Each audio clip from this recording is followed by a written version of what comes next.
Hi friends, today we are going to study Henry Law, which is an important topic of chapter solutions of class 12th.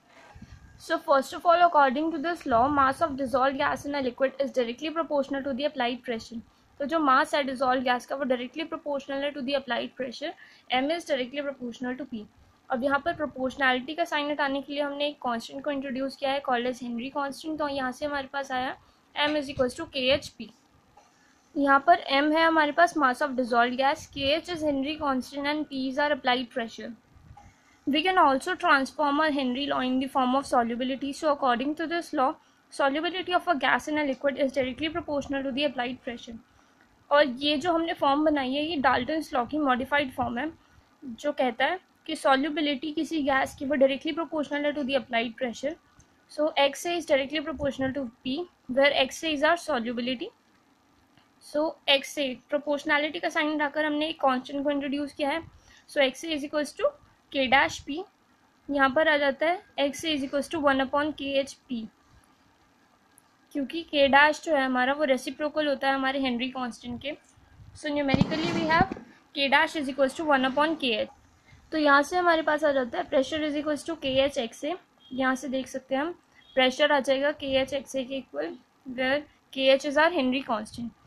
So the value of KH is different for different gases. तो अलग अलग gases के लिए हमारी KH की value अलग अलग होगी और KH is inversely proportional to our solubility.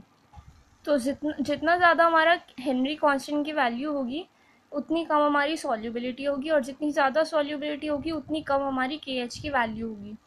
Here we have significance of Henry law. Henry law is used in making cold drinks. तो जब हमें कोल्ड ड्रिंक्स में प्रेशराइज करके कोई गैस डालनी होती है, for example carbon dioxide use होती है हमारी सॉफ्ट ड्रिंक्स में, तो हमें उसे डालनी होती है, तो उसके लिए हम हेनरी लॉ का यूज़ करते हैं.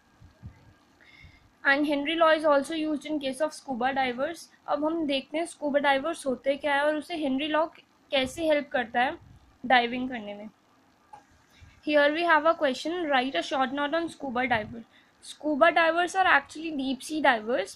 They require gas cylinders filled with oxygen and helium for artificial breathing. क्योंकि हमारे लंग्स को वाटर में से ऑक्सीजन एक्सट्रैक्ट करने में थोड़ी प्रॉब्लम होती है, इस वजह से हमें आर्टिफिशियल ब्रीदिंग की ज़रूरत पड़ती है, जो कि हम पूरी कर सकते हैं ऑक्सीजन और हीलियम सिलेंडर्स की हेल्प से. In normal condition, exchange of oxygen and carbon dioxide takes place during respiration, as concentration of nitrogen in air of lungs and blood capillaries are same. तो नॉर्मल कंडीशन में जो exchange होता है हमारी blood capillaries में और lungs में वो ऑक्सीजन और कार्बन डाइऑक्साइड का होता है. नाइट्रोजन का लेवल दोनों में सेम ही है. नाइट्रोजन की कंसनट्रेशन इसमें भी उतनी ही है और ब्लड कैपिलरीज में भी उतनी ही है. तो इस वजह से no exchange of nitrogen takes place. तो सिर्फ ऑक्सीजन और कार्बन डाइऑक्साइड का चेंज होता है, नाइट्रोजन का कोई एक्सचेंज नहीं होता लंग्स और ब्लड कैपिलरीज के बीच में.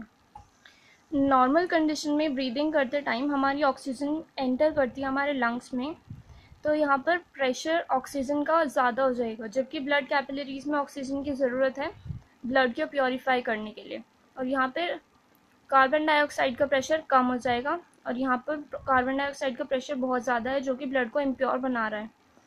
तो gas move from high pressure to low pressure. Oxygen यहाँ से ब्लड कैपिलरीज में मूव करेगी और कार्बन डाइऑक्साइड जो है हमारी वो ब्लड कैपिलरीज से लंग्स में मूव करना शुरू कर देगी.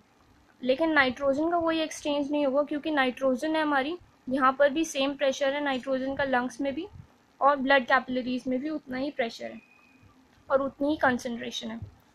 और यहाँ पर जैसे ही हमारे पास ऑक्सीजन पहुँचेगी और कार्बन डाइऑक्साइड निकल जाएगी लंग्स के थ्रू, तो यहाँ पर हमारा ब्लड प्योरीफाई होना शुरू हो जाएगा.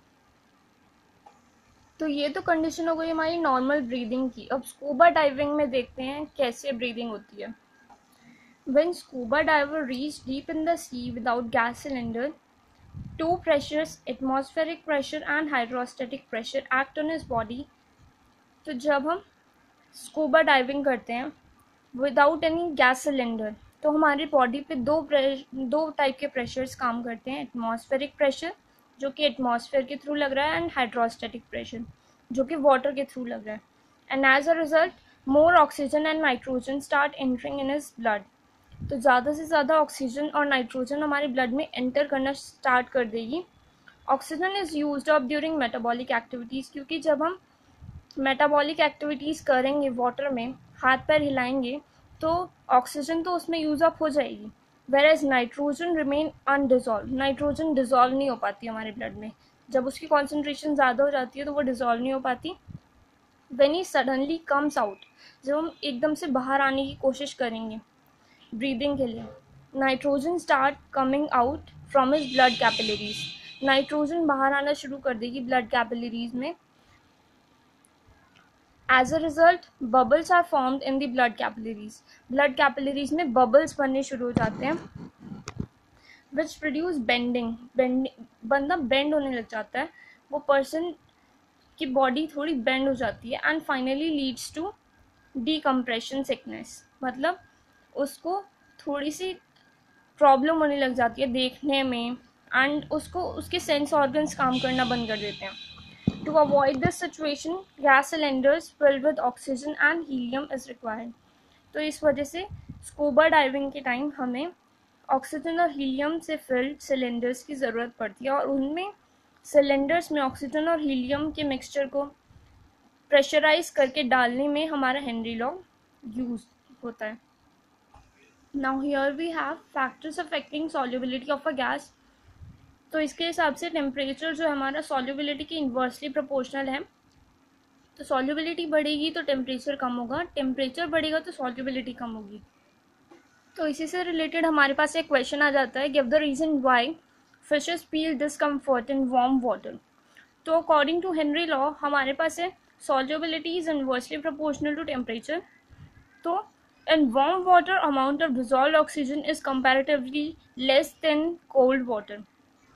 तो warm water में ऑक्सीजन जो डिजॉल्व होगी वो बहुत कम होगी then cold water. Cold water में ऑक्सीजन बहुत ज़्यादा डिजॉल्व हुई भी होगी, that's why fishes feel discomfort in warm water, क्योंकि फिशेस ऑक्सीजन को डिस्ट्रैक्ट करने में, एक्सट्रैक्ट करने में उन्हें थोड़ी डिस्कम्फर्ट फील होती है, इस वजह से वो वार्म वाटर में डिस्कम्फर्ट फील करती हैं, जबकि कोल्ड वाटर में वो आसानी से ऑक्सीजन को एक्सट्रैक्ट कर लेती हैं, इस वजह से वो कोल्ड वाटर में कम्फर्टली रह लेती हैं।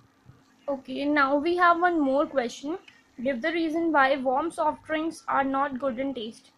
जो गर्म हो जाती है सॉफ्ट ड्रिंक्स वो हमें टेस्ट में अच्छी क्यों नहीं लगती है। According to Henry law again, as the temperature increase amount of carbon dioxide dissolved in soft drinks become less. जैसे जैसे टेम्परेचर बढ़ेगा तो डिजॉल्व जो उसके अंदर गैस है, कार्बन डाइऑक्साइड है, वो कम होने लग जाएगी, that's why soft drink become tasteless. जब उसमें से गैस निकल गई है सब की सब, तो वो हमें टेस्टलेस लगती है। सेकेंड आता है हमारे पास nature of gas. More compressible gas becomes more soluble. जो गैस ज़्यादा कंप्रेस हो सकती है वो उतनी ज़्यादा सॉल्यूबल हो सकती है as compare to less compressible gas. It means such gases which show non-ideal behavior will be more compressible।